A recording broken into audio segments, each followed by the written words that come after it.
Я ехал по старой дороге в тот самый день, когда небо казалось сплошной пластиной холодного свинца, а снег падал так плотно, будто время замедлило свой ход. Ранние утренние часы были пустыми. Редкие машины прокладывали серебристые следы на белом полотне, и каждое их движение отдавало хрустом и скрипом замерзшего мира. До этого утра я годами избегал этого маршрута. Слишком много болезненных воспоминаний связывало дорогу с теми днями, когда я возил жену на бесконечные обследования и слушал ее тихий, угасающий голос. Но сейчас, под давлением зимней пустоты и безмолвной грусти, я поддался необъяснимому порыву и свернул на старый тракт. Возможно, это была попытка встретиться с прошлым лицом к лицу, а может, глухой инстинкт, хранивший в себе осколки того, кем я был прежде. Ветер гнал по лобовому стеклу снежную пыль. Фары дробили ее на мириады искр, превращая мир в бесконечную белую пустыню. На мгновение мне захотелось развернуться, сбежать назад в свое привычное одиночество. Но в ту самую секунду сквозь гул метели прорвался звук. Тонкий, почти неуловимый писк. Он пронзил морозный воздух, заставив меня резко ударить по тормозам возле старого фонарного столба. Там, прямо в сугробе, на ржавой короткой цепи, лежала крупная желтая собака. Кости отчетливо проступали под ее редкой шерстью, задняя лапа была неестественно вывернута, а по заиндевевшей коже тянулась темная лента засохшей крови. Ее большие, полные слез и ужаса глаза смотрели на меня с такой невыносимой, молчаливой мольбой, от которой у меня перехватило дыхание. Рядом с ней, в промокшей картонной коробке, копошились 3 крошечных живых комка — щенки, прижавшиеся друг к другу. Их носы уже посинели от лютой стужи. Мимо изредка проходили люди. Кто-то равнодушно отворачивался, кто-то мимоходом доставал телефон, чтобы сделать кадр, и шел дальше. Мир казался ледяным и бессердечным. Израненная собака перевела взгляд на меня, и в нем смешались такое безграничное доверие и смертельный страх, что лезвие старых воспоминаний вновь полоснуло меня по сердцу. Точно так же на меня смотрела жена в свои последние часы. Это была не просто просьба о спасении животного. Это был зов, обращенный лично ко мне. И я понял, что не смогу уехать. Я опустился на колени прямо в сугроб. Мороз моментально обжег пальцы, но руки действовали на удивление четко. Цепь глубоко вросла в шею собаки, и каждый раз, когда я с трудом разжимал ржавые звенья, этот скрежет эхом отзывался в гробовой тишине утра. Собака лишь тихо вздрагивала, но не делала попыток укусить. Ее силы были на исходе, а доверие незнакомцу оставалось последним шансом.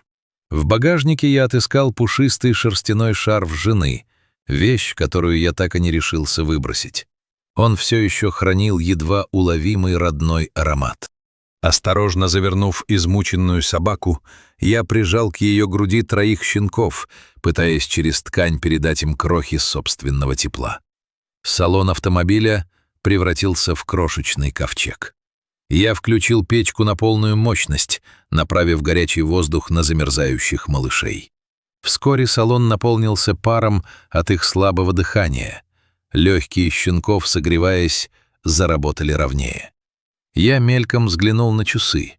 Время моего приема у кардиолога неумолимо истекало. Но эта потеря казалась сущим пустяком по сравнению с безмолвной борьбой за жизнь, развернувшейся на заднем сиденье. Дорога до ветеринарной клиники оказалась настоящим испытанием. Машину заносило на гололеде, колеса рыскали по колее. На одном из крутых поворотов коробка со щенками опрокинулась, и 2 малышей покатились по коврику. Я резко затормозил и бросился к ним. Один из щенков не двигался. Его маленькое тельце казалось твердым и холодным, как кусок льда. Забыв обо всем, я принялся неистово растирать его, согревал своим дыханием и молился, неумело, отчаянно. Когда малыш внезапно издал хриплый, слабый писк, для меня это прозвучало как колокольный звон, возвещающий победу над смертью. В лечебнице нас встретили быстро. Доктор Мур, пожилой ветеринар с седыми висками и мудрым взглядом, без лишних слов забрал животных. Оставшись в пустом коридоре ожидания, я сидел на жесткой скамье, вдыхая въевшийся в ладони запах шерсти и лекарств.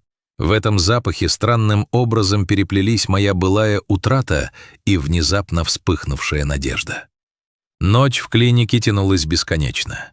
Белый люминесцентный свет и монотонное тиканье часов давили на сознание. Из процедурного кабинета изредка выходил доктор Мур и делился новостями. У собаки диагностировали сложный перелом лапы и сильнейшее истощение, а у одного из щенков пульс балансировал на критической отметке. Эта клиника казалась мне крошечным островком милосердия в бескрайнем океане человеческого равнодушия. Чтобы заглушить тревогу, я тихо разговаривал с ними через полуоткрытую дверь. Я рассказывал собаке о своей покойной жене, о том, как счастливо мы когда-то жили, как весной обустраивали веранду и сажали цветы. Эти слова были нужны мне самому. Они лечили мою заскорузлую от горя душу. К полуночи случилось маленькое чудо. Пульс самого слабого щенка стабилизировался, малыши начали уверенно дышать и инстинктивно тыкаться носами в поисках материнского тепла. Утро встретило нас первыми лучами робкого солнца. Щенки уже вовсю лакали питательную смесь из шприца. Их исхудавшая мать, хоть и была смертельно измучена, ласково вылизывала своих детенышей. Доктор Мур предупредил, что собаке предстоит сложная операция на лапе, как только она немного окрепнет. Наблюдая через стекло, как эта израненная душой и телом собака осторожно подталкивает носом своих щенков, я ощутил давно забытый прилив сил. Когда медсестра протянула мне чашку горячего кофе, я понял, что впервые за долгое время чувствую себя по-настоящему живым и нужным. Следующие дни превратились в круговорот забот. Уколы, перевязки, кормление малышей по часам. Доктор Мур как-то заметил: иногда все, что нужно для спасения жизни, это просто кто-то, кто не уйдет в самый трудный момент. Эта фраза глубоко запала мне в душу. Собака, которой я дал имя Санни, постепенно оттаивала. Когда я подходил к ее вольеру, она уже слабо, но искренне виляла хвостом, позволяя мне гладить свою крупную голову. Спустя неделю операция была успешно завершена. Очаг инфекции удалили, лапу зафиксировали спицами. Доктор Мур, устало улыбнувшись, пожал мне руку. «Вы подарили ей шанс. Теперь ее жизнь в ваших руках». Я забрал все семейство к себе. Мой старый дом, годами хранивший угрюмое молчание, отчаянно нуждался в этом теплом, суетливом дыхании. У камина я соорудил просторное гнездо из старых теплых одеял.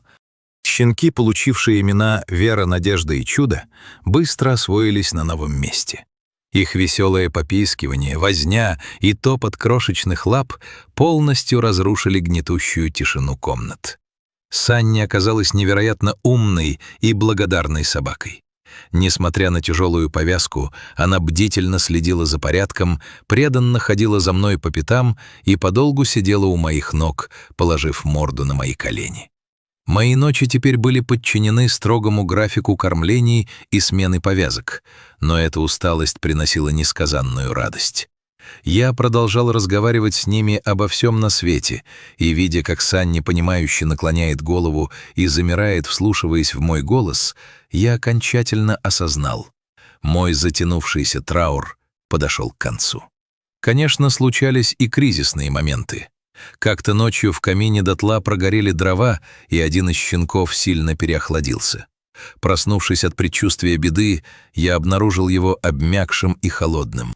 В панике я прижал малыша к груди, растирал его шерсть остатками того самого памятного шарфа и согревал своим дыханием, боясь снова пережить ужас невосполнимой потери. Санни металась рядом, тихо скуля и подталкивая меня носом. Когда щенок, наконец, глубоко вздохнул и залился громким лаем, мы с собакой одновременно выдохнули. Этот случай сплотил нас еще сильнее. С той памятной зимней метели незаметно пролетел целый год. Наш дом преобразился до неузнаваемости. Санни полностью восстановилась. Она все еще немного прихрамывала на заднюю лапу в сырую погоду, но это ничуть не мешало ей пощенячьи радоваться жизни и охранять наш двор. Малыши выросли в крупных, крепких и невероятно озорных псов.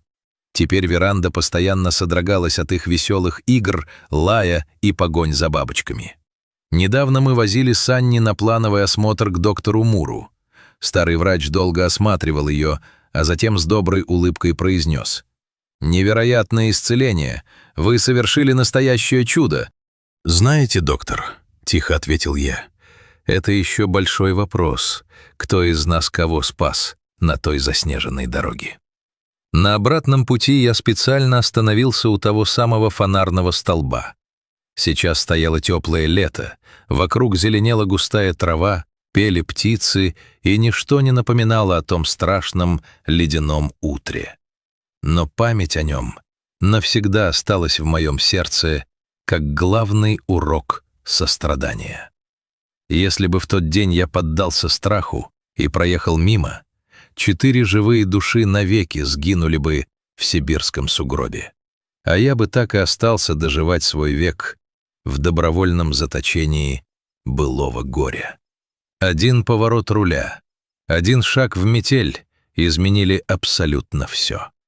Мое истерзанное сердце воскресло не благодаря таблеткам, а благодаря простому человеческому поступку и ответной любви преданных животных. Сейчас я сижу на веранде с чашкой горячего чая и смотрю, как 3 подросших пса кувыркаются в сочной траве. Саня лежит рядом, положив тяжелую голову мне на ладонь, и ее мерное глубокое дыхание бьется в унисон с моим сердцем. Чудо заключается не в магии, а в нашем ежеминутном выборе остаться и помочь, когда можно просто пройти мимо. Если эта история отозвалась в вашей душе, оставьте в памяти всего одно короткое слово — надежда. Пусть оно станет маленьким напоминанием о том, что даже в самый лютый мороз человеческое тепло способно растопить любой лед и подарить новую жизнь.